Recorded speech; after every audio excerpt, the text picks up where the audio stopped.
बोलिए सच्चिदानंद भगवान की जय। यजुर्वेद भगवान बड़ी सुंदर बात कर रहे हैं। हम सभी लोग एक ही बात मानते हैं कि मानव योनि 84 लाख योनि के बाद फिर हमको मानव योनि प्राप्त होगी। कहा नहीं, वेद में मंत्र आया, समीधाग्निन्दुवस्यतो घृतैर्बोधयता तिथिम। यजुर्वेद भगवान कह रहे हैं कि 84 लाख योनि नहीं है, एक योनि में करोड़ करोड़ बार जन्म लेना पड़ता है।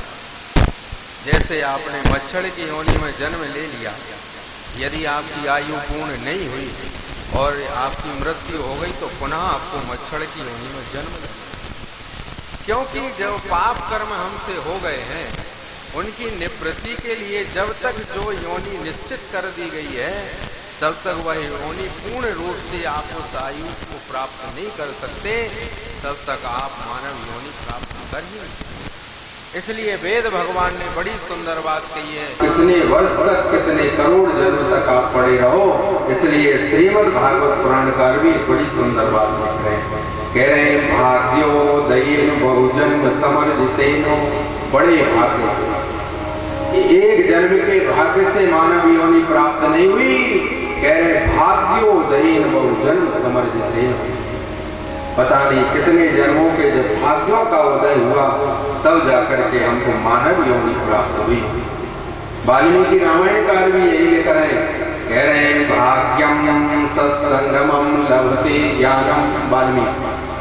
वाल्मीकि रामायणकार ने भी यही कहा कि भैया सत्संग करो, तब जाकर के भगवान के लोक की प्राप्ति होगी और फिर आपके कर्मानुसार भोग करके पुनः आपको मानव योनि प्राप्त होगी। ज्यादा दूर जाने की आवश्यकता नहीं है। श्री रामचरितमानस में गोस्वामी तुलसीदास जी भी ये बात लिख रहे हैं, कह रहे बड़े भाग्य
तुलसीदास जी ने लिख दिया कि भैया मानव योनि साधन प्राप्त नहीं हुई। यदि हमको मानव योनि प्राप्त हो गई तो मानवता आई कि नहीं आई।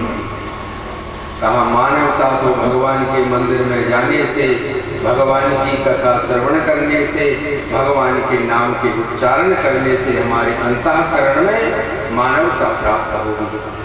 मैं भूमिका इसलिए बना रहा था कि आज प्रारंभिक दिवस है, जिस जीवात्मा के निमित्त आयोजन हो रहा है उस जीवात्मा ने कितना पुण्य कर्म किया होगा। जब तक मृत योनि प्राप्त की तब तक भी पुण्य कर्म किया, क्योंकि जिस जीवात्मा के निमित्त आयोजन हो रहा है उसने अवश्य कोई बड़े से बड़े पुण्य कर्म किया होगा। क्योंकि जिस प्राणी ने पुण्य कर्म नहीं किया है उसके निमित्त आयोजन हो पाना बड़ा कठिन है। निर्विघ्नता की ओर 7 दिन तक हम बैठ करके सूक्ष्म जीवात्मा के निमित्त जिनके पावन पुण्य स्मरण में, स्मृति में आयोजन हो रहा है, ऐसी हमारे भप्पड़ जी की पूजनीय माता जी स्वर्गीय श्रीमती फूलाबाई जी पटेल, उनके पावन पुण्य स्मृति में श्रीमद् भागवत कथा का आयोजन हो रहा है। वही पुण्यात्मा है और उनके पुत्र और उनसे ज्यादा की अपने पूर्वजों के निमित्त ये आयोजन करा रहे हैं। ऐसे हमारे प्रधान यजमान भैया श्री बब्बर जी एवं उनके परिवार के समस्त सदस्यगण, संबंधीगण एवं सहयोगी। श्रीमद् भागवत में क्या है? कह रहे हैं श्रीमद् भागवत में सब कुछ है, धर्म भी है, अर्थ भी है, काम भी है, मोक्ष भी है। चारों पुरुषार्थ श्रीमद् भागवत से प्राप्त हो सकते। जिसकी जो भी कामना हो, दो प्रकार के मुहूर्त बताए हैं कि भागवत कराने के लिए गृहस्थ प्राणी को यदि कोई कामना के निमित्त यदि आयोजन कराना है तो ब्राह्मण से सुंदर मुहूर्त का अवलोकन करावे, नक्षत्र देखा जावे, तिथि देखा जावे, महीना देखा जावे, एक सारी कर्म देखे जावे।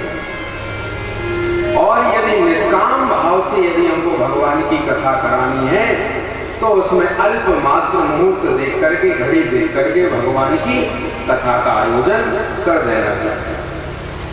शास्त्रकार तो कह रहे हैं दिनानाम नियमो नास्ति, भगवान की कथा सुनने के लिए कुछ भी नहीं देखना है।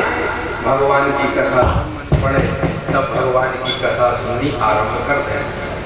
लेकिन हम सभी लोग ग्रस्त लोग हैं, इसलिए ग्रस्त प्राणियों को चाहिए कि भगवान की पावनी कथा श्रवण करने के पूर्व मुहूर्त को देखा जाए,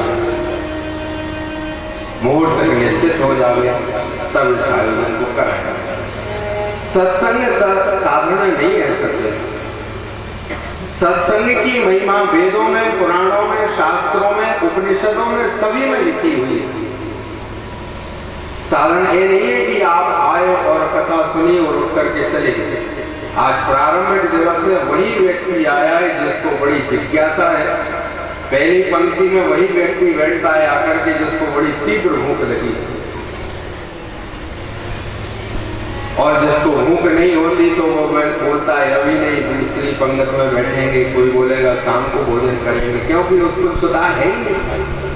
इसी प्रकार भगवान की पावनी कथा श्रवण करने का जिनके मन में बड़ी तीव्र भूख होती है, क्षुधा व्याप्त होती है, कह रहे हैं वह प्रथम दिवस में आकर के सबसे पहले बैठे। तो मैं कह रहा था शास्त्रों में कथा लिखी है कि सत्संग साधारण नहीं है, सत्संग बहुत बड़ा है। एक वाल्मीकि की छोटी सी कथा कहकर के मैं फिर भागवत में प्रवेश करूंगा। दो महात्मा हुए, एक का नाम विश्वामित्र था और एक का नाम वशिष्ठ था। दोनों महात्माओं का आपस में बनती नहीं थी, विवाद होता रहता था। आपने राम कथा में अवश्य कथा को श्रवण किया होगा। एक बार महात्मा विश्वामित्र गंगा की तट की ओर चले जा रहे थे मध्याह्न का, रात्रि के समय। तभी विश्वामित्र जी मार्ग में मिले। महात्मा ने पूछा कि कहां पर जा रहे हैं भरद्वाज जी? दोनों ने कहा कि मैं गंगा की तट की ओर जा रहा हूं, गंगा का रात्रि में दर्शन करूंगा नेत्रों के द्वारा, और वहीं पर सैया लगा करके शयन करूंगा, और मैं प्रातः काल उठ करके अपना नित्य नियम करूंगा। विश्वामित्र जी ने कहा कि मैं भी चलूं? कहा कि हाँ आप भी चले, साथ में चले, दोनों साथ में रहेंगे। भगवान की कथा श्रवण आप करना या मैं कराऊं तो आप श्रवण करना, भजन करेंगे, दोनों सत्संग करेंगे। दोनों महात्मा गंगा की तट की ओर पहुंचे। जब दोनों महात्मा गंगा की तट की ओर पहुंच गए, रात्रि में सत्संग हुआ और वहीं पर दोनों ने सैया का निर्माण किया और सैया में शयन किया। ब्रह्म मुहूर्त में दोनों महात्मा उठ गए।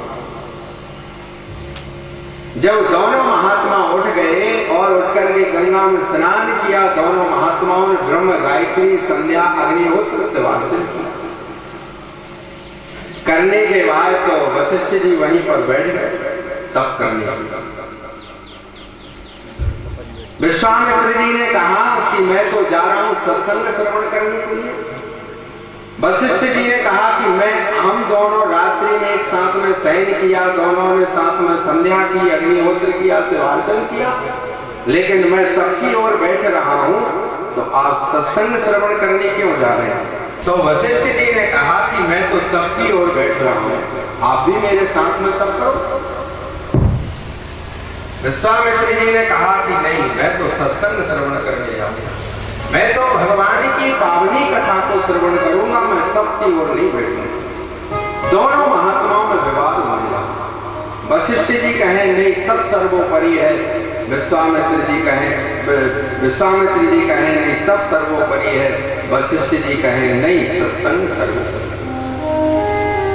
जब दोनों महात्माओं में विवाद इतना बढ़ गया, तो वशिष्ठ जी ने कहा विश्वामित्र जी ऐसा करो, इसका निर्णय करने के लिए कहीं चले कि तप बड़ा है कि सत्संग सबसे बड़ा है। तो कहा चलो ब्रह्मा जी के पास में चलते, चतुर्मुखी ब्रह्मा से इसका निराकरण कराया जाए। वशिष्ठ जी ने कहा नहीं, चतुर्मुखी ब्रह्मा के पास में नहीं जाएंगे, वह इसका निराकरण नहीं करेंगे। तो विश्वामित्र जी ने कहा चलो किसी देवता के पास में करें, कोई निर्णय तो देवे कि सत्संग बड़ा है कि तप बड़ा है। तो वशिष्ठ जी ने कहा कि चलो सारे ब्रह्मांड को अपने सिर पर धारण करने वाले शेष नारायण भगवान के पास में चलते। दोनों महात्मा अतल वितल सतल रसातल महातल पाताल के नीचे भगवान शेष नारायण सैया के ऊपर शयन करते हैं। दोनों ने जाकर के हाथ जोड़ करके स्तुति करी। इदं विष्णुर्विचक्रमे त्रिधानि दधे पदं समूढमस्य पातुं सुरेस्वा। शेष नारायण भगवान अपनी सैया पर शयन कर रहे थे। स्तुति सुन करके नेत्र खोल करके देखा, भगवान नारायण ने कहा कि अरे दोनों महात्माओं का आगमन कैसे हुआ? वशिष्ठ जी ने कहा कि हम दोनों महात्माओं ने रात्रि में गंगा के तट पर बैठ करके हमने नित्य नियम किया, ब्रह्म मुहूर्त में उठ करके हमने सत्संग किया, नित्य कर्म किया। सारे कर्म करने के बाद मैं आपकी कथा श्रवण करने जा रहा था, लेकिन विश्वामित्र जी कह रहे हैं तब करूँगा। तो भगवान ने कहा कि क्या चाहते हो? वशिष्ठ जी ने कहा कि बस हम तो इतना चाहते आप निर्णय कर दें कि सबसे बड़ा तप है कि सत्संग सर्वोपरि, ये बताने की आप कृपा। शेष नारायण भगवान ने क्षणिक नेत्र बंद कर दिया, क्योंकि भगवान ने मन में विचार ही किया दोनों चीज बराबर है। भगवान की कथा भी बड़ी है और भगवान का नाम और तप भी बड़ा है, दोनों चीज बड़ी है। शेष नारायण भगवान ने नेत्र बंद कर दिया। विश्वामित्र जी ने कहा कि नहीं, आप निर्णय करो, नहीं तो हम लोगों से क्या कहेंगे कि सत्संग बड़ा है कि तप बड़ा है। शेष नारायण भगवान ने कहा कि एक कार्य करो, तुमने जो भी जीवन में पुण्य कर्म किया होवे उसको थोड़ा मेरे लिए दान करो। क्यों? सारे ब्रह्मांड का, पृथ्वी का जो भार मेरे सिर के ऊपर है, जब भार कम हो जावे तो मैं निर्णय तो करूं। यदि भगवान को विचार करना है क्या भार होवे कि नहीं होवे, जैसे हम लोग कहते हैं ना कि अरे आज भार बहुत है, मस्तिष्क में सिर दर्द हो रहा है, आज निर्णय लेने की क्षमता नहीं। इसी प्रकार भगवान भी कह रहे हैं कि सारी पृथ्वी का, सारे ब्रह्मांड का जो भार मेरे सिर के ऊपर है, थोड़ा इसको कम करो। कम कैसे होगा? कहा तुमने जीवन में जो भी पुण्य कर्म किया होगा वह मेरे लिए दान करना। जब दान करोगे उस दान की शक्ति से मैं फिर निर्णय करूंगा कि सत्संग बड़ा है कि तप बड़ा है। विश्वामित्र जी ने हाथ में जल लिया, हाथ में जल लेकर के भगवान का स्मरण करके कहा कि मैंने जीवन में जितना भी तप कर्म किया होवे, 1 वर्ष का मैं तप भगवान के लिए मैं दान करता। लेकिन भगवान के सिर से भार कम नहीं हुआ। जब भार कम नहीं हुआ तो विश्वामित्र जी आश्चर्यचकित हो गए। उन्होंने पुनः हाथ में जल लिया, 2 वर्ष का तप दाव पर लगाया, दान किया, लेकिन भगवान के सिर से भार कम नहीं हुआ। 2 वर्ष 3 वर्ष 4 वर्ष 5 वर्ष का उन्होंने तप दाव पर लगा। वाल्मीकि की कथा लिखी है।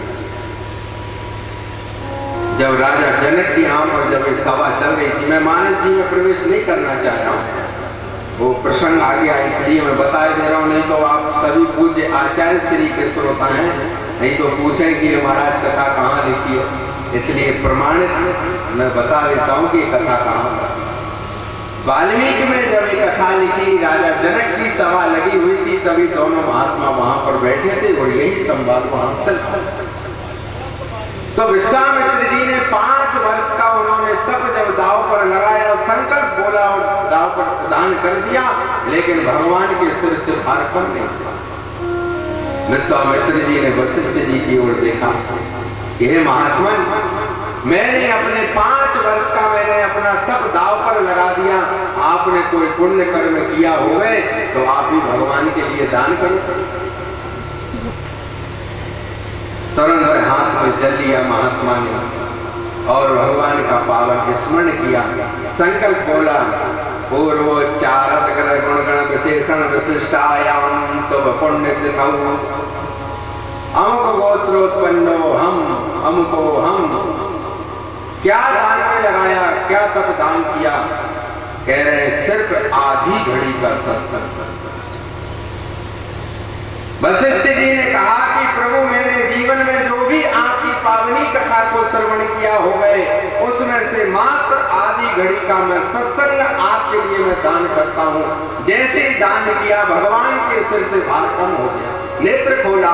विश्वामित्र जी जब नेत्र बंद किए हुए थे, भगवान ने कहा, शेषनारायण भगवान ने कि विश्वामित्र जी, निर्णय करो कि तप बड़ा है कि सत्संग बड़ा है।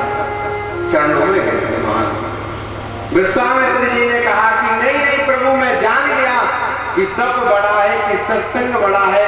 तो वाल्मीकि में कथा लिखी है, तभी शेष नारायण भगवान कह रहे हैं, उन्होंने महात्माओं से कहा कि अत्र ते कीर्तम यस्यम रामम जनको कथनाकमम। शेष नारायण भगवान कह रहे महात्माओं से कि हे महात्माओं, ये तो मैंने मात्र माया की है।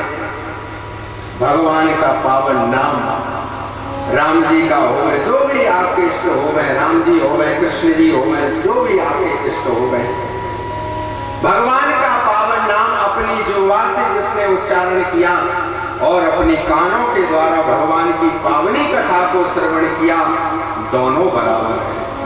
कलियुग में दोनों से पार लगने के मात्र दोनों उपाय हैं, एक तो भगवान की कथा और अपनी जिह्वा से भगवान के नाम का उच्चारण। जिसको जीवन में मिला सत्संग है, उनको हर घड़ी आनंद है। जिसको जीवन में मिला सत्संग है, उनको हर घड़ी आनंद है। उनको हर घड़ी आनंद ही आनंद है। उनको हर घड़ी आनंद ही आनंद है। उनको हर घड़ी आनंद ही आनंद है। उनको हर घड़ी आनंद ही आनंद है। जिनका हरि से, जिनका प्रभु से, जिनका हरि से जुड़ा संबंध है, उनको हर घड़ी आनंद ही आनंद है। जिनको जीवन में मिला सत्संग है, उनको हर घड़ी आनंद ही आनंद है।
सत्संग की महिमा बहुत बड़ी है।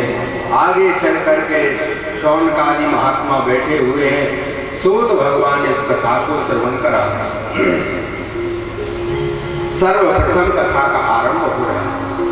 आपने ये कथा सुनी होगी भागवत में, आपके उमरधाम में बहुत भागवत होती है। ये तो नर्मदा जी की कृपा से और हमारे यजमान भब्बड़ जी के पुण्य से 1 वर्ष पूर्व ही पूज्य आचार्य श्री के द्वारा ये कथा सुनिश्चित हो गई थी, लेकिन आचार्य जी का स्वास्थ्य ठीक नहीं होने के कारण वह नहीं आ पाए। लेकिन मैंने उमरधा का नाम बहुत दिन से सुन रखा था। बड़े बड़े पंडित आते हैं और सभी परिचित रहते हैं। मेरा भी बहुत मन था कि उमरधा में माँ नर्मदा भगवती जी की गोद में बैठ कर के अपनी वाणी को भी पवित्र किया जाए। तो भब्बड़ जी से लगभग 1 महीने पूर्व पहले चर्चा हुई थी दूरभाष पर। तो मैंने कहा कि पूज्य आचार्य श्री का स्वास्थ्य लगभग 5-6 महीने से ठीक नहीं है। अभी भी मैं आज भी मैं शरीर में बैठने की सामर्थ्य नहीं है। मैं 2 या 3 रात्रि हो गया, मुझे सहन नहीं हुआ। एक रात्रि में भोपाल से दिल्ली गया, फिर कल बैठा तो सुबह में कल उतरा भोपाल, फिर दौड़ करके रात्रि में घर गया, फिर तैयारी की, प्रातः काल उठ करके मैं यहाँ चला। लेकिन हमारे यजमान के पुण्य से और आप लोगों के पुण्य से मुझे शक्ति प्राप्त है, तो मैं कथा को पहुँच रहा हूँ। तो मैं ये कह रहा था कि माँ सूत भगवान इस कथा को श्रवण करा। एक सूत जी तो वह है जो आपने एकादश स्कंद में वक्ताओं के द्वारा कथा सुनी होगी कि बलराम जी ने हल के द्वारा सूत जी को मार करके समाप्त कर दिया। सुनिए कथा। लेकिन ये वह सूत जी नहीं। भागवत पुराणकार कह रहे कथा यहाँ नहीं लिखी है, ब्रह्म वैवर्त पुराण में लिखी। एक बार महात्मा बैठ करके भगवान नारायण और ब्रह्मा के मंत्र को बोल करके अग्नि कुंड में आहुति दे रहे थे। जब उन्होंने ब्रह्म जन्यानम इदम विश्वर्वी चक्रमे का जब मंत्र का वाचन किया, उन महात्माओं ने जब पवित्र हव्य को हाथ में लिया और अग्नि में जैसे छोड़ा तो पवित्र अग्नि कुंड से सूत भगवान का जन्म हुआ। यही भागवत का वाचन कर रहे हैं। शौनकादि महात्माओं की कथा श्रवण करा रहे हैं। 3 जगह एक साथ में संवाद चल रहा है। सूत जी कथा सुना रहे हैं शौनकादि महात्माओं को, और सुखदेव जी एक कथा सुना रहे हैं राजा परीक्षित को, और एक जगह वो संवाद चल रहा है मैत्रेय और विदुर संवाद। तो कई लोगों के मन में ऐसा रहता है कि जिन्होंने भागवत का वाचन किया और उन्होंने भगवान के ही रूप थे, तो फिर बलराम जी ने मार करके क्यों उनको समाप्त कर दिया।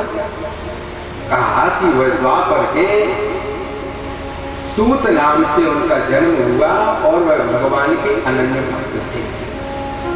लेकिन ये जो कथा सुना रहे हैं, ये कथा ब्रह्म वैवर्त पुराण में लिखी कि महात्माओं ने ब्रह्मा और नारायण के मंत्र का जब किया और आहुति अग्नि कुंड में डाली, और उसी पवित्र अग्नि कुंड से सूत भगवान का जन्म हुआ। देखिए, पवित्र अग्नि कुंड से भगवान का जन्म होता है। यज्ञ की पवित्र खीर बनाई गई, उससे राम जी, लक्ष्मण, भरत, शत्रुघ्न आदि आदि का जन्म हुआ। अग्नि से ही बड़े पवित्र पवित्र देवताओं का जन्म हुआ। पवित्र अग्नि कुंड से ही सूत भगवान का जन्म हुआ। अब आप कहो कि पवित्र अग्नि कुंड से वृत्रासुर का भी तो जन्म हुआ, लेकिन ये विचारणीय विषय है। जब कथा आएगी तब हम अवश्य बताएंगे कि वह कौन है वृत्रासुर। ये आपके मन में आप अवश्य बिठा करके रखना कि पवित्र अग्नि कुंड से ब्राह्मणों के मंत्रों के द्वारा जिस बालक का खीर के द्वारा जन्म हो रहा है, या पवित्र अग्नि कुंड से भी जिसका जन्म हो रहा है, कहा कि वह भगवान है या भगवान के अंश से जन्म लेने वाला है। कोई साधारण नहीं, क्योंकि अग्नि भी तो पवित्र है, अग्नि भी देवता। अग्निमीले पुरोहितम यज्ञस्य देवं मृत्युजम। ऋग्वेद में मंत्र लिखा कि अग्नि कौन है। कह रहे अग्निमीले पुरोहितम यज्ञस्य देवं मृत्युजम होतारम रत्नधातमम। ऋग्वेद में मंत्र आया कि जो पवित्र अग्नि है, गृहस्थ प्राणी को, महात्माओं को, ब्राह्मणों को, सभी को देख करके उसका प्रणाम करना चाहिए। उसकी बड़ी विस्तार से कथा लिखी है, लेकिन मैं वहां पर प्रवेश नहीं करना चाह रहा हूं। सूत भगवान का पवित्र अग्नि कुंड से जन्म हुआ और उन्होंने इस कथा कहना आरंभ कर दिया। चल अभी मत चलाओ, तो सभी घर के हैं, बैठे हैं, जब पहले भगवान की पावनी कथा का रस पान करो। जल तो होगा, कल से होगा, समय होगा, सभी को बुलाया जाएगा। कल से सारी व्यवस्थाएं बन जाएंगी। हमारे भप्पड़ जी कहीं कोई दूर नहीं है, वो भी हमारे घर के सदस्य हैं। संभवतः मुझे स्मरण है कि मैं 1 वर्ष पूर्व यहाँ आया था इस क्षेत्र में, तो 1 ही वर्ष हो गया लगभग। मेरा इनसे कोई परिचय नहीं था। पूज्य पिताश्री आया करते थे यहाँ गुड़गांव में। स्वतः ही पिताजी ने इनका नंबर दिया कि इन्होंने लगाया कि मैंने लगाया।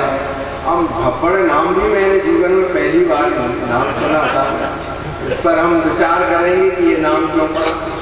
पहले तो हमको बोलने में भी संकोच लगता कि क्या है, मतलब बोलने में ठीक नहीं लग रहा।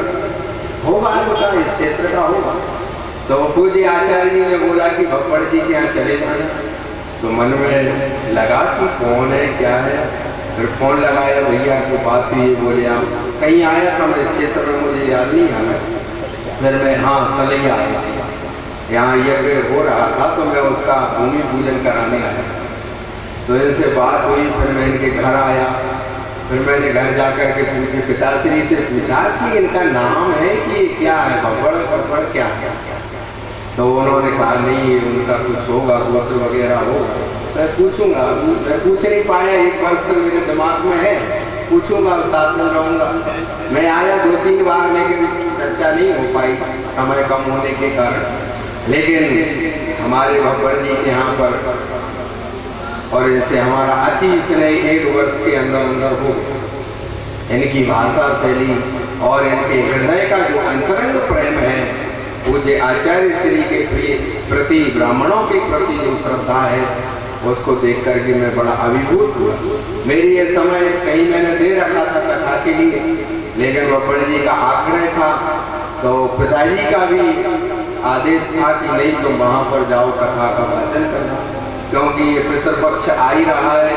भादों के महीने में बहुत सारी कथाएं थी, लेकिन मैंने सारी स्थगित करके, मैं वैसे 21 तारीख से मैंने कथाएं ले रखी थी और पूज्य आचार्य जी ने भी ले रखी थी, लेकिन उनकी आदेश और बब्बर जी का स्नेह, इस कारण से आज पूज्य आचार्य श्री हरिद्वार निकल गए स्वास्थ्य के लिए।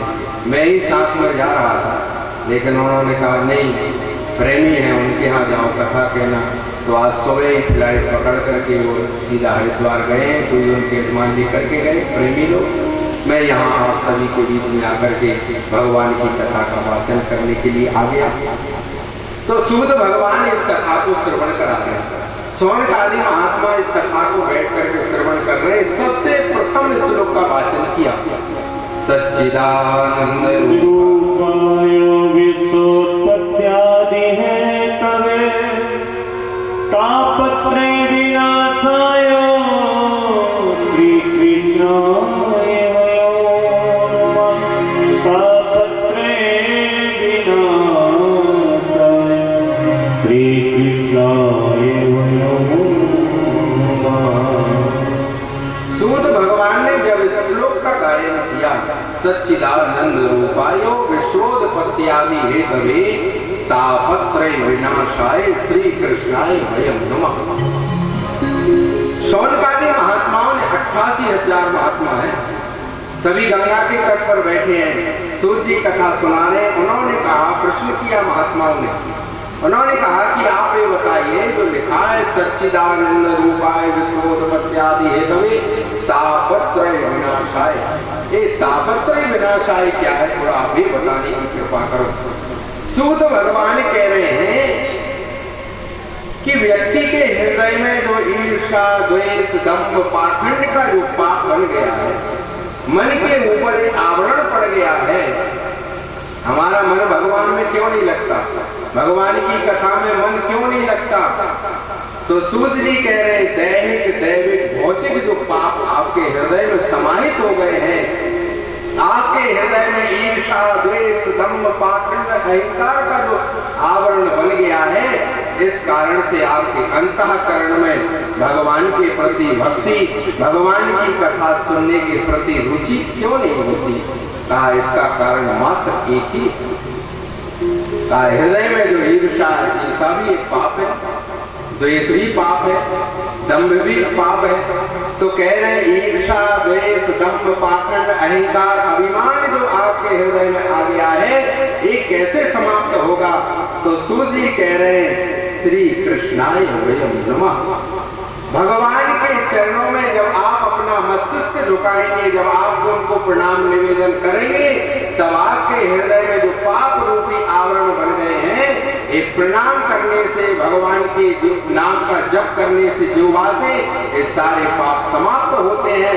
तब हमारा मन भगवान में जाकर के लगता है और भगवान की कथा सुनने में मन लगता है, नहीं तो ऐसे मन नहीं लगता। इसलिए भगवान की पावनी कथा सुनने के पूर्व लिखा है वेदों में कि ब्रह्म राग भक्ता हुए और विष्णु राग श्रोता हुए।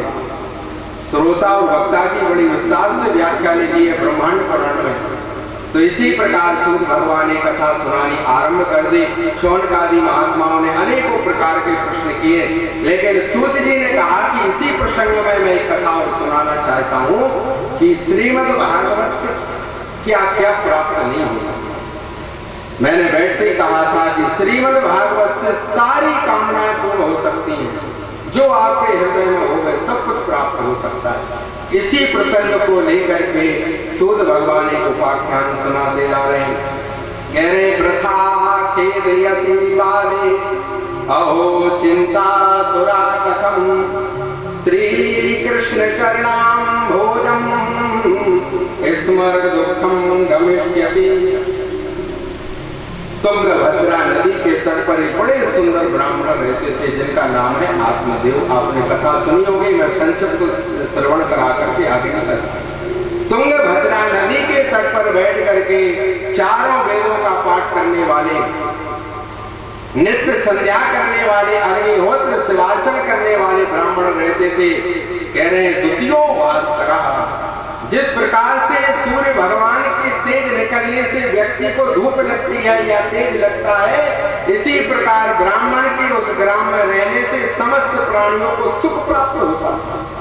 इतना तेज उनके शरीर से निकलता था। भागवत में लिखा है द्वितीयो भास्करा, जैसे सूर्य भगवान निकलते हैं, निकलते समय दिखाई देते हैं, इसी प्रकार ब्राह्मण जब निकल करके चलते थे तो उनके तेज से सारे लोग नतमस्तक होते थे, साष्टांगवत होकर के प्रणाम करते थे।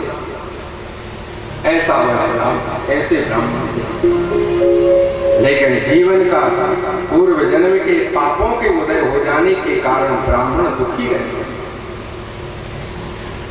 मन में एक दिन विचार किया, वो सारी कथा आपने सुनी होगी कि ब्राह्मण के कुछ नहीं था, ऐसा सारी कथा आपने सुनी होगी।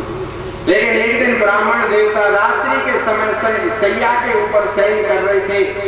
मन में विचार आया कि प्रभु, मैंने ब्राह्मण के घर में जन्म लेकर के जीवन में मैंने कभी आपको विस्मृत नहीं किया और न मैंने कभी ब्रह्म गायत्री को विस्मृत किया, न भगवान को विस्मरण किया, लेकिन मेरे अंतःकरण की कामना पूर्ण क्यों नहीं हो रही? मेरे मन में जीवन में एकमात्र वंश को चलाने के लिए पुत्र की इच्छा है, वही भी पूर्ण नहीं हो रही। तो मध्य रात्रि में चिंता लिए हुए कि शरीर को रख करके क्या करूंगा, चले गए गंगा में कि गंगा में डुबकी लगा करके उन्हें प्राणों का ही न परित्याग कर। मध्य रात्रि तो मन में ब्राह्मण के विचार आया कि मध्य रात्रि में पवित्र सरोवर में स्नान नहीं करना चाहिए। यदि जो व्यक्ति स्नान करता है तो वह वरुण अपराधी हो जाता है, इसलिए ब्राह्मण तट पर ही बैठे रहे, ब्रह्म मुहूर्त की प्रतीक्षा कर रहे। जैसे ब्रह्म मुहूर्त हुआ, गंगा में स्नान किया, स्नान करने के बाद अपने पूर्वजों को जलांजलि दे रहे थे। लिखा है भागवत में, जब ब्राह्मण आत्मदेव ब्राह्मण ने जब हाथ में जल लिया, आकाश मार्ग में पितामह दिखाई दिए, नेत्रों में आंसू की धारा आ रही थी। पितामह ने क्या कहा? कह रहे एवं पश्यन् कलेर दोषान पर्यटन बलिमहम्। पितामह ने नेत्रों में से जब आंसू आते हुए आत्मदेव ब्राह्मण ने देखा तो ब्राह्मण ने पूछा पितामह से, ये बताइए पिताजी कि मेरे जीवन रहते हुए मेरे द्वारा कोई भी पाप कर्म हो गया जिससे आपको वहां उस लोक में रहते हुए कोई कष्ट हुआ क्या? नेत्र में आंसू क्यों आ रहा कि मैंने ब्राह्मण के घर में जन्म लेकर के यदि मैंने किसी दिन संध्या ना की होवे, भगवान के मंदिर में जाकर के अपना माथा न टेका होवे, और मैंने कभी अपनी जोवा से भगवान को विस्मृत किया होवे, और मैंने अपने ब्रह्म कर्म से कभी च्युत हुआ होवे, तो बताइए आपको क्यों कष्ट हो रहा है? नेत्रों में अश्रु की धारा क्यों आ रही है? आज पिताजी ने कहा कि बेटा, मेरे नेत्रों में आंसू इसलिए नहीं आ रहा, तेरे जैसे पुत्र को पाकर के तो मैं धन्य हो गया। नीचे के लोगों से मैं ऊपर के लोगों की ओर प्रस्थान कर रहा हूँ। तू जो मुझे नित्य जलांजलि देता है, इस जलांजलि से मुझे तृप्ति होती है और भगवत धाम की ओर मैं प्रस्थान करता जा रहा हूँ। पता नहीं कितने लोग छोड़ करके मैं सीधा भगवान की ओर पहुंचने वाला हूँ। फिर नेत्र में आंसू क्यों भरा है? पिताजी ने कहा कि बेटा, मेरे नेत्रों में आंसू इसलिए आ रहा है, तू आया है तेरे प्राणों का परित्याग करने के लिए। एक तो जीवन में किसी भी जाति में, मानव योनि में यदि जिस व्यक्ति ने यदि जन्म ले लिया है, चाहे वह स्त्री होवे, चाहे चतुर्वर्ण में जन्म लिया होवे, यदि ऐसे किसी भी व्यक्ति ने मन में विचार कर लिया कि मैं प्राणों का परित्याग कर दूंगा, तो कहा कि यह जघन्य अपराध है।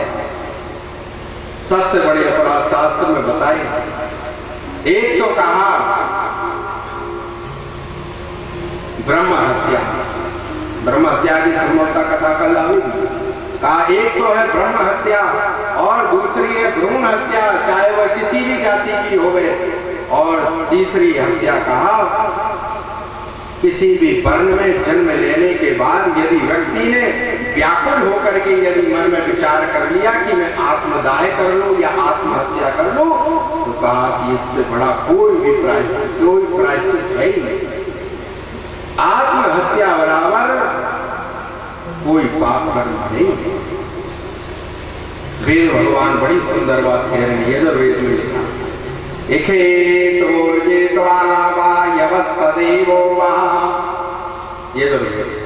यजुर्वेद भगवान कह रहे हैं चाहे कितनी भी आपदाएं आ जावे, चाहे विपदा आ जावे, चाहे आपको खाने के लिए अन्न भी ना रहे, निराहार रह करके आपके प्राण निकल जावे, वो भगवान के लिए मंजूर है।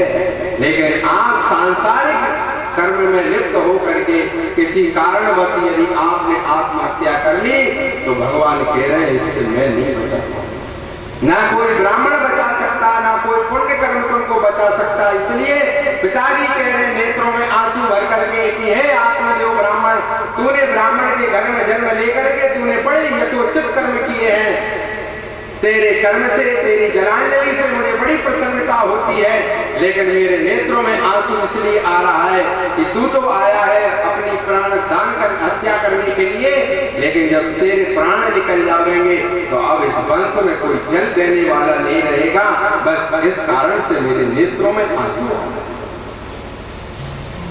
बड़ा विस्तार से संवाद है सज्जनों, कोई वक्ता ही नहीं बताता है। सर्व ब्राह्मण यही कितना ही कहकर के आगे निकल जाते हैं कि आत्मदेव ब्राह्मण को इतना दुख हुआ, फिर महात्मा मिले, आशीर्वाद मिला, धनुली को दिया। लेकिन एक कथा ब्रह्मांड पुराण में लिखी, आत्मदेव ब्राह्मण का अपने पिताजी से संवाद चल रहा है। कम से कम नहीं तो 31 श्लोकों में कथा लिखी है ब्रह्मांड पुराण में। पिताजी कहें बेटा नहीं ये कर्म नहीं करना चाहिए, गलत है, लेकिन ब्राह्मण कहे नहीं पिताजी मैं बड़ा व्याकुल हूं, मेरे जीवन की एकमात्र इच्छा है कि मैंने भगवान को नहीं छोड़ा, भगवान के भजन को नहीं छोड़ा, लेकिन भगवान मेरी कामना पूर्ण क्यों नहीं कर रहे।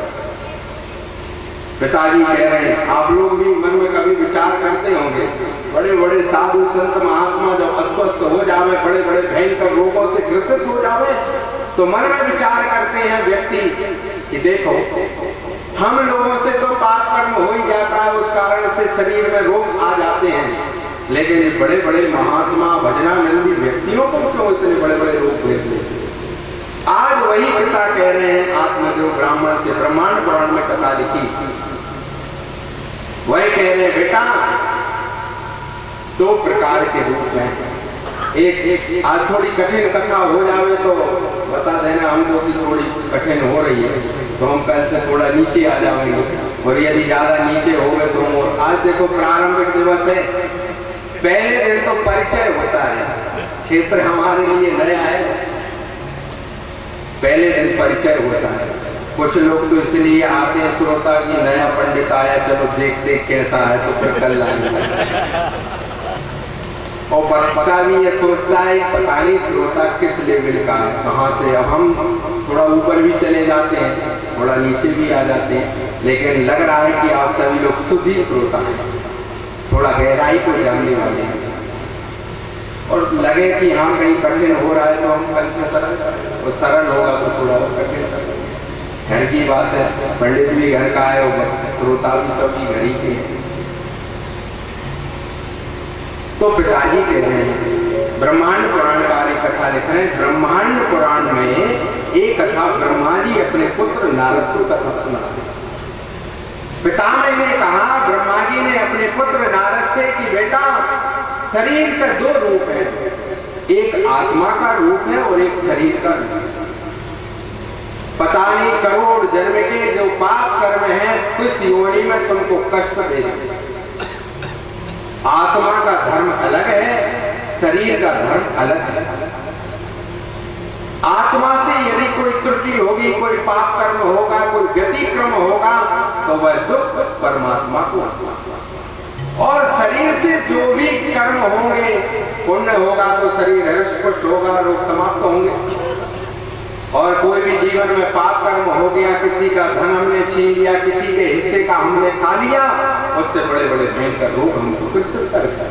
कभी जाने में अनजाने में हमारे द्वारा कोई भी प्रतिभा हो जाता है, तो शास्त्रकार कह रहे हैं, वही ब्राह्मण से कह रहे हैं, आत्मदेव ब्राह्मण से पिताजी आकाश मार्ग से बोल रहे हैं कि बेटा दो प्रकार के धर्म हैं, एक शरीर का धर्म है और एक आत्मा का धर्म है। आत्मा से भगवान प्रसन्न होते हैं। अब ये बताओ, तुम भगवान को प्रसन्न करना चाहते हो कि संसार को प्रसन्न करना चाहते हो? पुत्र ने कहा कि नहीं पिताजी, मैं तो भगवान को प्रसन्न करना चाहता हूँ, क्योंकि प्राण निकलने के बाद तो मुझे भगवान का धाम प्राप्त होगा, ये सांसारिक व्यक्ति क्या करेंगे? तो पिता ने कहा फिर मन में इच्छा क्यों लिए हुए घूम रहे हैं? ब्राह्मण ने कहा कि नहीं पिताजी, मन में एकमात्र इच्छा यह है कि ब्राह्मण के घर में जन्म तो मैंने लिया, ब्रह्म कर्म में मैं लिप्त तो रहा, लेकिन मेरे मन में इच्छा है कि एकमात्र पुत्र का जन्म हो जाए। किस कारण से चाहता है? वंश चलाने के लिए? कहा नहीं, वंश चलाने के लिए। सारे शास्त्रों में सज्जनों पुत्रों की बड़ी विस्तार से व्याख्या लिखी है। आज तो मात्र मैं संकेत दे देता हूं, आगे की सभाओं में मैं अवश्य विस्तार दूंगा। कह रहे हैं पहला पुत्र है धर्मज्ञ और द्वितीय पुत्र है कामज्ञ। जितने पुत्र हैं सभी की व्याख्या की है, तभी तो दशरथ जी कह रहे हैं वाल्मीकि में।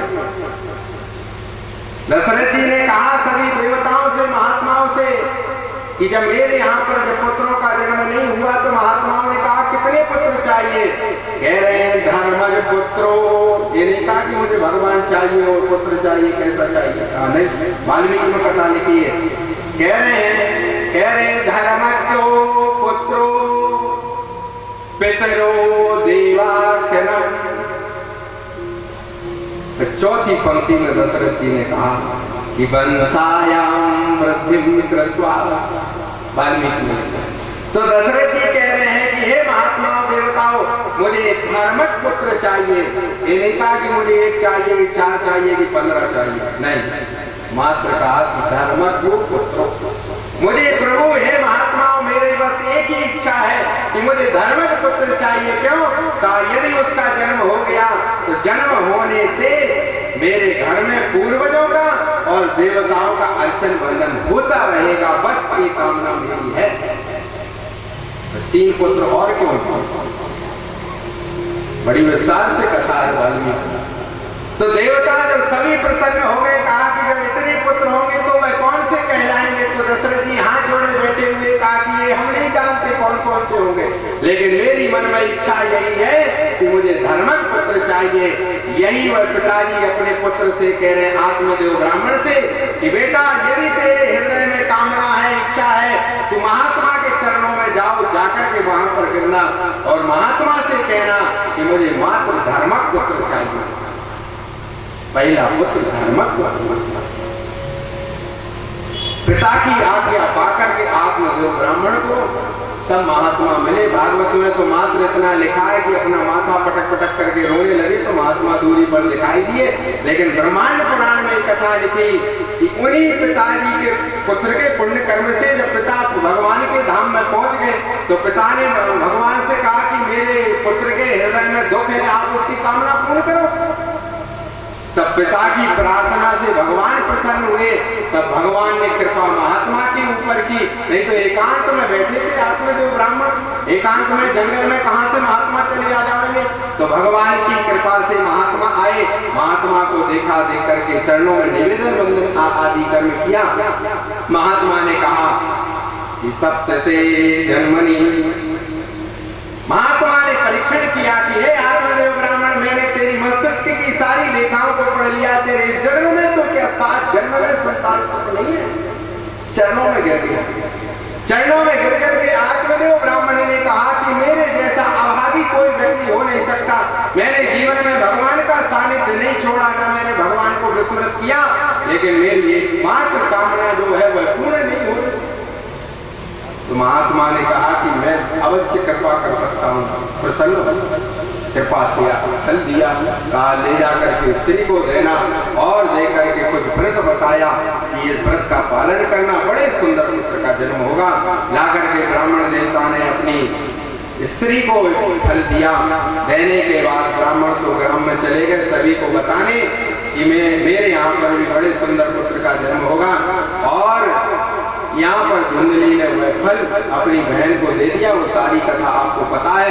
कालांतर में जब ये समय व्यतीत होता गया, चलता गया समय, ब्राह्मण तो प्रसन्न थे एक ही कामना से, क्या कि भगवान की कृपा से और मेरे पूर्वजों के आशीर्वाद से मेरे वंश में भी एक पुत्र का जन्म होने वाला है, जो वंश में जन्म लेकर के जलांजलि देगा और पितरों का और देवताओं का अर्चन बंदन करेगा।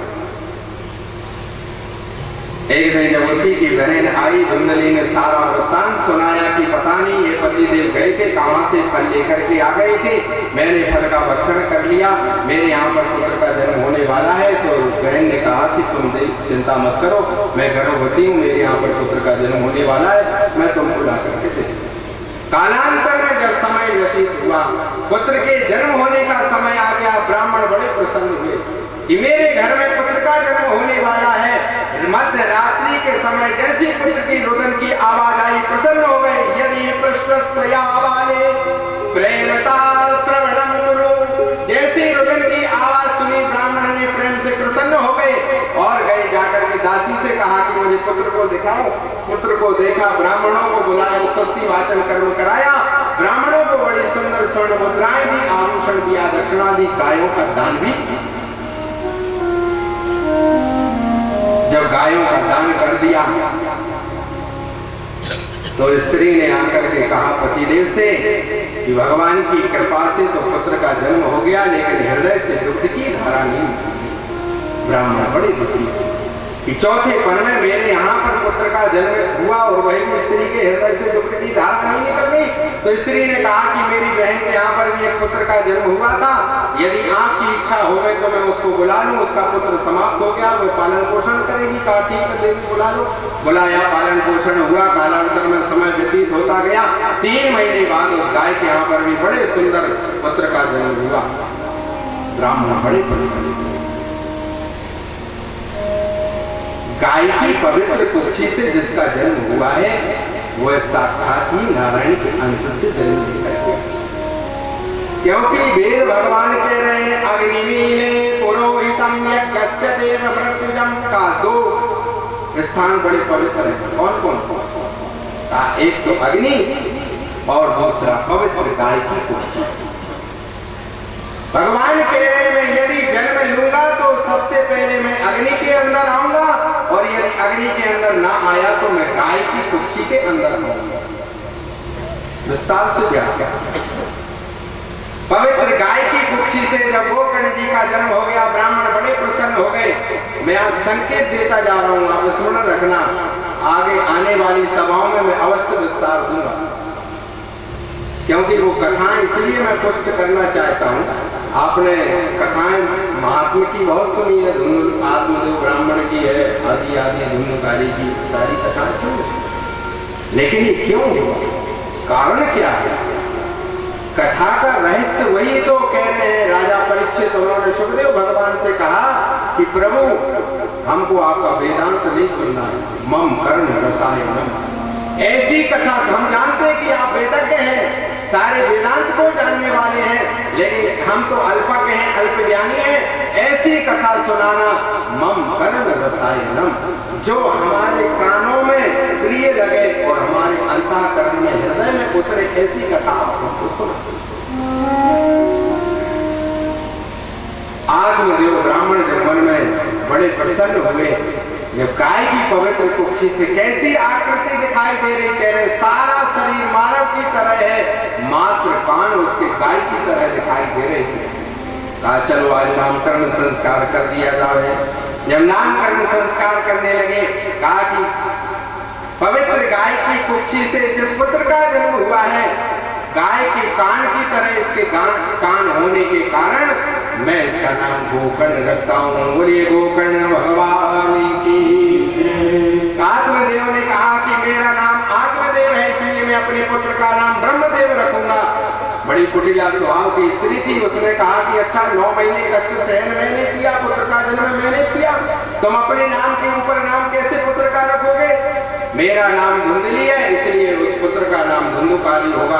आत्मदेव ब्राह्मण ने कहा देवी जैसी तेरी इच्छा हो गए तुरंत नामकरण संस्कार किया। कालांतर में जब समय व्यतीत होता गया, गोकर्ण जी तो भगवान की भक्ति में लीन रहते थे, लेकिन ये धुंधकारी कुत्तों की टोली बना करके निकृष्ट पुत्रों के साथ में भ्रमण करने लगा। कालांतर में मद्यपान करने लगा। आत्मदेव ब्राह्मण बड़े दुखी हुए। गोकर्ण जी ने संदेश दिया। गोकर्ण जी ने कहा कि हे ब्राह्मण देवता, ये तो संसार सागर है, हृदय में दुख और सुख आना जाना लगा ही रहता है, इसलिए आप पुत्र के कर्मों के कारण दुखी ना हो, आप तीर्थाटन करने के लिए चले। जब ये तीर्थाटन करने के लिए चले गए, बहुत समय व्यतीत होता गया। एक दिन जलती हुई लकड़ी उठा करके जब माँ को मारने के लिए दौड़ा कि मुझे लाओ स्वर्ण मुद्राएं दो, माँ भी बड़ी दुखी हुई। मध्य रात्रि में घर से बाहर निकली, घोर वन में चली गई। सूखा कुआं था, दिखाई नहीं दिया, उसमें गिरी। जैसे गिरी तुरंत उसके प्राण। गोकर्ण जी ने मन में विचार किया कि पिताजी भी चले गए और धुंधकारी को जन्म देने वाली माँ वही भी चली गई, अब मैं घर रह करके क्या करूंगा। तो उन्होंने भी कमंडलू उठाया और तीर्थ करने के लिए चले गए। जब तीर्थ करने के लिए चले गए, अब तो स्वतंत्र हो गया। जब किसी का ऊपर अवलंब नहीं रहा, कोई डांट वाला व्यक्ति नहीं रहा, तो स्वतंत्र हो गया। इस 5 गणिकाओं के साथ में देखो, ब्राह्मण के घर में जन्म लेकर के और इतना भयंकर कर्म। अरे राम, बंद कर लो महाराज जी मोबाइल। ब्राह्मण के घर में जन्म लेकर के और ऐसे ऐसे कर्म किए, जीवन का बड़ा भयंकर विकार है। हम तो कह रहे हैं, शास्त्रकार कह रहा है, ब्राह्मण क्षत्रिय वैश्य शूद्र चारों वर्ण में जन्म लेने वाले व्यक्ति कोई भी हो गए, यदि उसने पाप कर्म किए हैं, कह रहे हैं इसके पूर्व जन्म के बड़े भयंकर पाप। तो आज वही गोकर्ण जी मन में विचार करते हुए चले जा रहे हैं कि देखो, इस ब्राह्मण का भाग्य तो देखो कि ब्राह्मण के घर में जिस बालक ने जन्म लिया, वो बाल्यावस्था से इतने भयंकर भयंकर पाप कर्म कर रहा है, और अब इसने 5 गणिकाओं 5 वैश्याओं के साथ में संबंध बनाया। मन में विचार करते हुए चले जा रहे हैं। लेकिन गोकर्ण जी ने मन में विचार किया कि महात्मा का फल कैसे विफल हो गया। ये बात तो किसी को पता ही नहीं थी। एक बात तो मात्र धुंधली को मालूम थी कि वो फल का क्या हुआ, लेकिन समस्त ग्रामवासियों को और आत्मदेव ब्राह्मण के हृदय में शंका थी कि महात्मा का फल विफल कैसे हो गया, जब महात्मा ने कहा था कि बड़े सुंदर पुत्र का जन्म होगा। लेकिन इस शंका का समाधान यहाँ भागवत में नहीं लिखा, ये अन्यत्र पुराण में लिखा है कि इस शंका का समाधान हुआ कैसे। आत्मदेव ब्राह्मण तो चले गए। जब ये 5 गणिकाओं के साथ में इसने संबंध बनाया, एक दिन 5 गणिकाओं ने कहा, हे धुंधकारी, तुम नित्य थोड़ी थोड़ी चोरी करते हो, एक ना एक दिन पकड़े जाओगे और राजा तुमको मृत्यु दंड देगा, तुमको मृत्यु दंड मिलेगा, साथ साथ में हमको भी मृत्यु दंड मिलेगा। क्या किया जाए? कहा ऐसा करो, इकट्ठी चोरी राजा के यहाँ से करके लेकर के आओ और करके हम ग्राम को छोड़ करके चले जाते।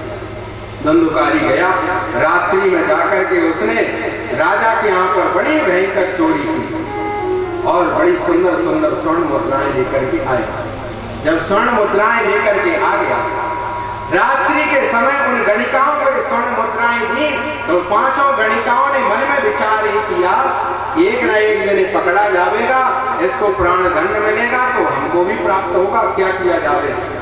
रात्रि के समय जैसी सैया के ऊपर उसने शयन करना आरंभ किया, 5 ने हाथ पैर बांधे, गड्ढा खोदा, गड्ढे खोद करके ले जाकर के उसमें लिटाया, जलते हुए अंगारे ले जाकर के उसके ऊपर फेंके और ऊपर से मृत्यु का डाल ब्राह्मण के घर में जन्म लेकर के और वैश्या के साथ हत्या और वैश्या के सामने प्राण निकलना, ये बड़े भयंकर अपराध था। जब प्राण निकल गए तो फिर कहां गया? भयंकर प्रेत योनि को प्राप्त हुआ। गोकर्ण जी को गया में पता लगा कि अरे हमारे माता माताजी भी चली गई, पिताजी भी चले गए और एकमात्र भाई था, वही भी उसके प्राण निकल गए। तो गयायाम पिंडदान, गया में वही स्मरण करके और उन्होंने पिंडदान कर दिया। तीर्थाटन करते करते जब गोकर्ण जी चले आए, चले आते आते देखा कि जन्म देने वाला स्थान दिखाई दिया, मध्य रात्रि में आई। जब आज गोकर्ण जी ने मन में विचार किया, क्या कह रहे हैं? कह रहे आत्मदेवा पुरे पूर्वम भूतपत्तनमुत्तमम्। गोकर्ण जी ने जब आज देखा कि मैंने जिस भूमि पर जन्म लिया, जन्म देने वाली माँ का जो स्थान है, साष्टांग प्रणाम किया, नेत्रों में आंसू की धारा आई। गोकर्ण जी ने मन में विचार किया कि देखो वह लोग कितने भाग्यशाली हैं जो जन्मस्थली पर जन्म लेते हैं और प्राणों का परित्याग भी वहीं पर करते हैं। जन्म देने वाला स्थान सज्जनों साधारण नहीं होता। गोकर्ण जी ने मन में विचार किया कि देखो मैं कब का गया था, लेकिन आज मैंने अपने नेत्रों से जन्म देने वाले स्थान का मैंने दर्शन किया। रात्रि में गए, बड़ा जाल लगा हुआ था, साफ स्वच्छ किया, ग्रामवासियों को नहीं बताया कि मैं इस ग्राम में आ गया हूँ। जब रात्रि में जब शयन करने लगे तो बड़ी भयंकर भयंकर आकृति दिखाई देने लगी। जैसे गोकर्ण जी ने आकृति को देखा कि अरे पवित्र गौशाला में इतनी बड़ी भयंकर भयंकर आकृति क्यों दिखाई दे रही? कस्त्वामुग्रतो रात्रौ कुतो यातु दशामिमां किं वा प्रेतः पिशाचो वा राक्षसो शीघ्रसंसना। गोकर्ण जी थोड़ा डरे। बड़ी भयंकर आकृति, कभी अग्नि के रूप में, कभी सिंह के रूप में, कभी सियार के रूप में, कभी हाथी के रूप में जब आकृति दिखाई देने लगी, गोकर्ण जी ने मन में विचार किया कि पवित्र गौशाला में ये बड़ी भयंकर योनि क्यों दिखाई दे रही। पूछा भैया कौन हो और मुझे एकांत में यहाँ क्यों डरा रहे हो? बोलने की शक्ति नहीं। हाथ में पवित्र जल लिया, पवित्र जल को हाथ में अभिमंत्रित करके जब आकृति के ऊपर जैसी फेंका गोकर्ण जी ने, तो वहां से कह रहा अहम भ्राता तुदीयोस्मि धुंधुकारी की नाम था। अहम भ्राता तुदीयोस्मि धुंधुकारी इति नाम था। स्वकीये नैव दोषेण ब्रह्मत्वं नास्तितुम्।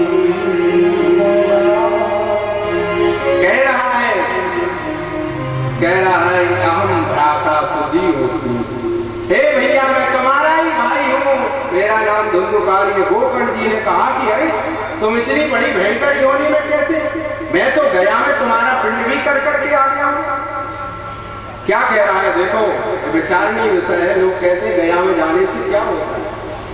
कह रहा है तदर्थम तो गया पिंडो मया दत्तो विधानता तद कथम नैव मुक्तोऽसि ममाश्चर्यमिदं महत्। हे भैया एक बार नहीं 100 बार भी यदि तुम गया में मेरा पिंडदान श्राद्ध कर दोगे तब भी मेरी मुक्ति असंभव। लेकिन वेद तो कह रहे हैं कि गया में यदि व्यक्ति, चाहे परिवार का कोई भी व्यक्ति गया, चाहे उमरदा से कोई भी व्यक्ति गया होवे, जिसके वंश में कोई भी ना होवे, यदि हाथ में जल लेकर के छोड़ भी दिया जावे तो भी उसकी मुक्ति होगी। लेकिन यहाँ मुक्ति क्यों नहीं हुई, ये विचारणीय विषय है। अब हम पूछेंगे गब्बर जी से, आज ये बताओ मुक्ति क्यों नहीं हुई? बड़ी बड़ी कथाएं आप लोगों ने वक्ताओं से सुनी है। वेद कह रहा है कि गया में नेत्र बंद करके ग्रामवासियों का भी यदि तुम नाम लेकर के भी गया में जल छोड़ दोगे, पिंड डाल दोगे तो भी उसको मुक्ति संभव है। लेकिन ये तो भाई है, वो कह रहा है धुंधुकारी कि गया में एक बार नहीं शतम, कह रहे 100 बार भी यदि तुम पिंड करोगे तो भी मेरी मुक्ति असंभव है। कहाँ त्रुटि हो रही? या तो वेद झूठ बोल रहा है या भागवत झूठ बोल रही है।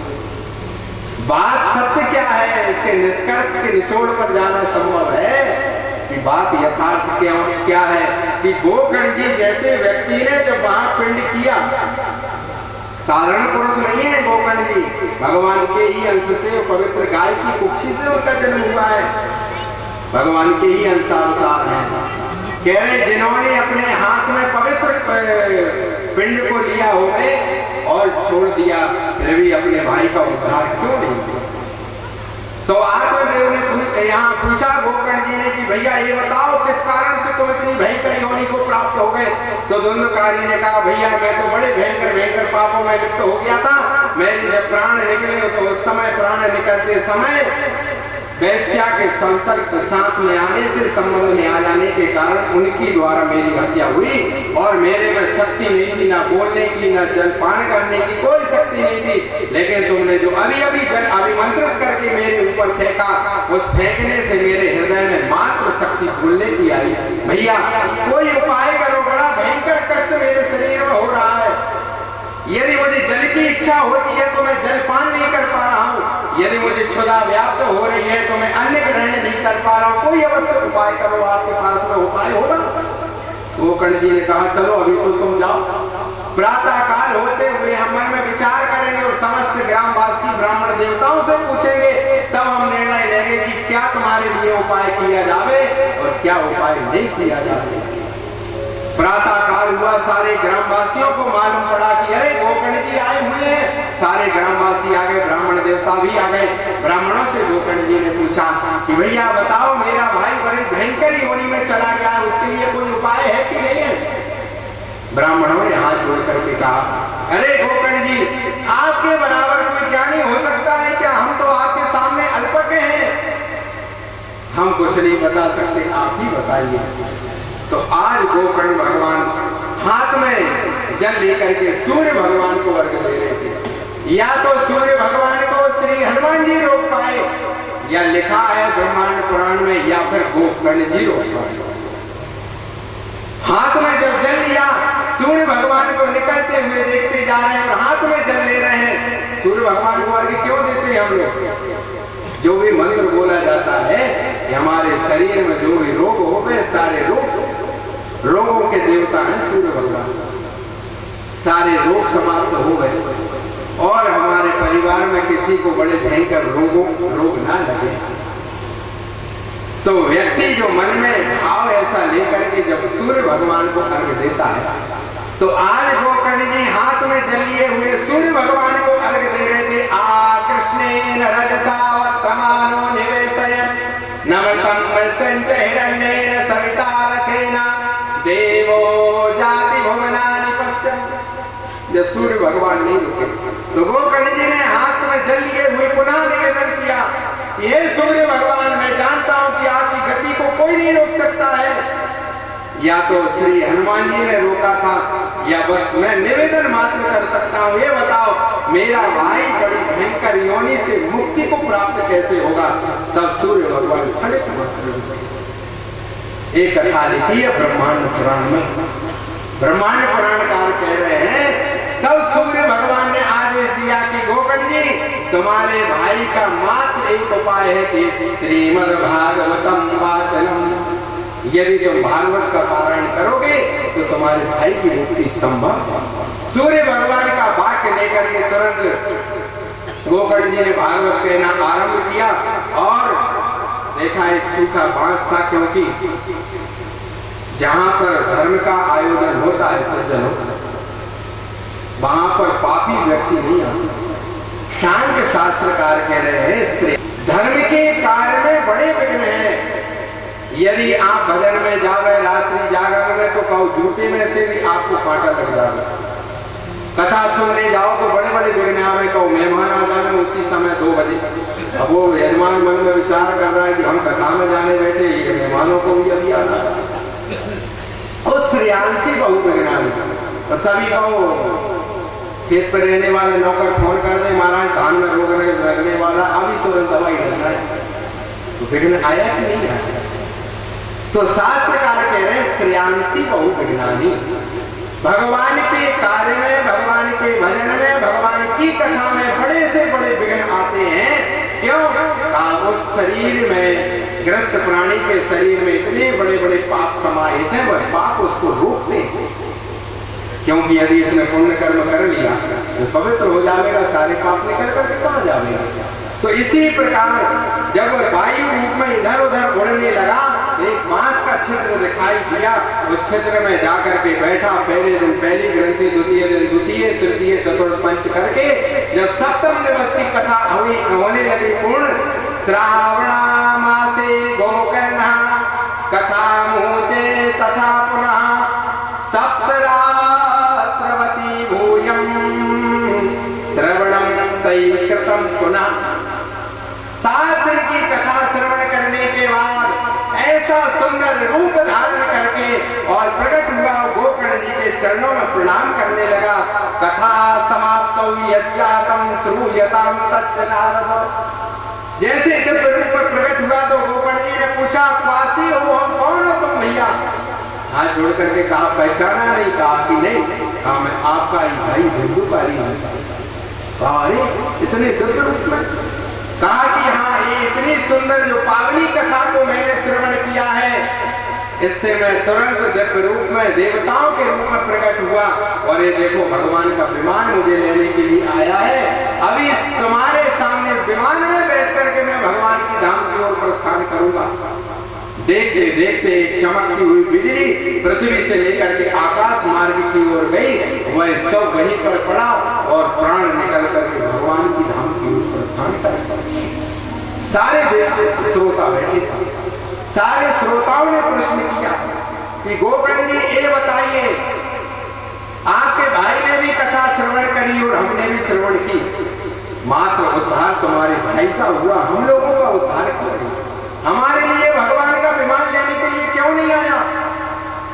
तो वही कह रहे हैं गोकर्ण जी, जैसे एक उदाहरण सुनो।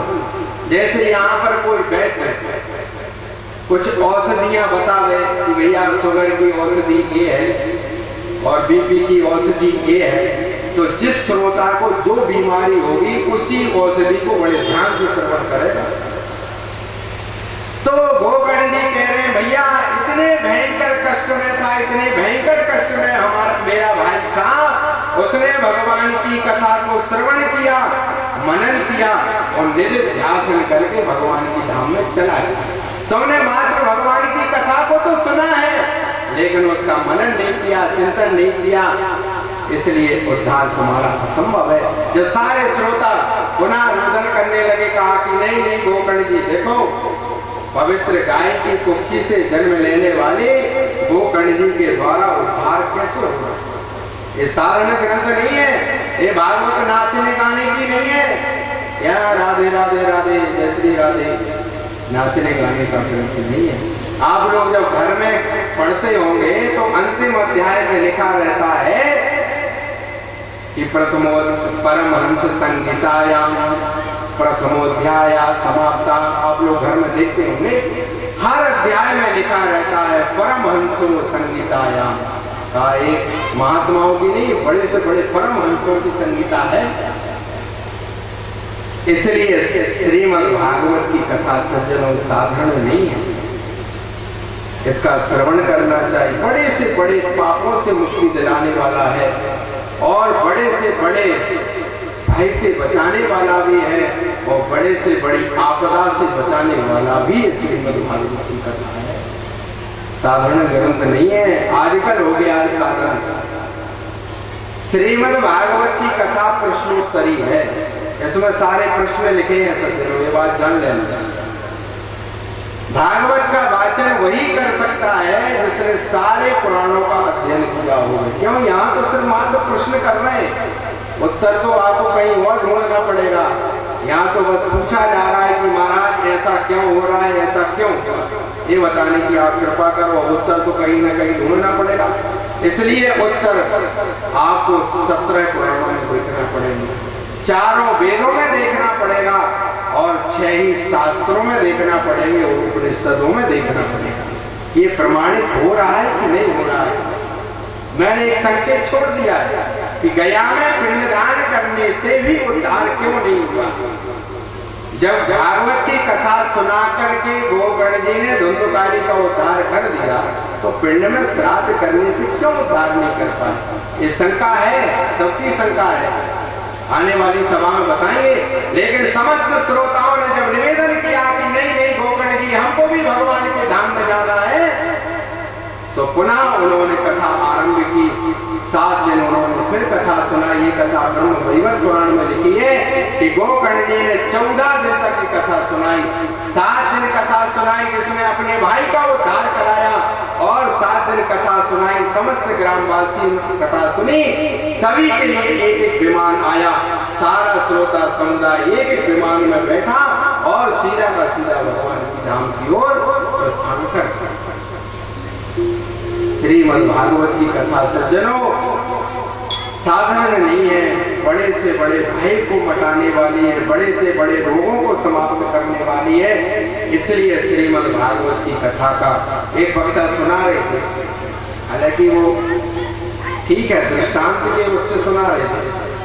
हमारी कथा में आचार्य परंपरा से ही हम कथा बोलेंगे। जहाँ पर भी हम कथा वाचन करते हैं, यदि मन में विचार लिए हो गए कि हम चुटकुला मारे तो असंभव है, गायन हो गए तो भी असंभव है।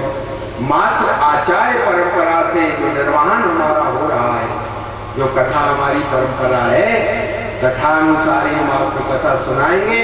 और आज से 6 दिन तक आपको ऐसे ऐसे रहस्यों की सरलतम कर करके हम आपको कथा का रसास्वादन इसलिए कराएंगे कि आप सभी लोग पूज्य आचार्य श्री के श्रोता हैं। हमारा भी दायित्व है कि जिस विश्वास से उन्होंने पहुंचाया है और जिस विश्वास से हमारे यजमान ने बुलाया है, उस विश्वास पर हम पूर्णतः खरे उतरे। प्रमाणित सारी कथाएं हम बोलेंगे। इस पवित्र व्यासपीठ से ना कोई चुटकुला होगा, ना कोई अनर्गल बात होगी। वही बात होगी जो इस ग्रंथ में लिखा होगा, जो भगवत कृपा होगी, जो गुरु जी का आशीर्वाद होगा, उसी कृपा से हम आपको कथा सुनाएंगे। बोलिए सच्चिदानंद भगवान की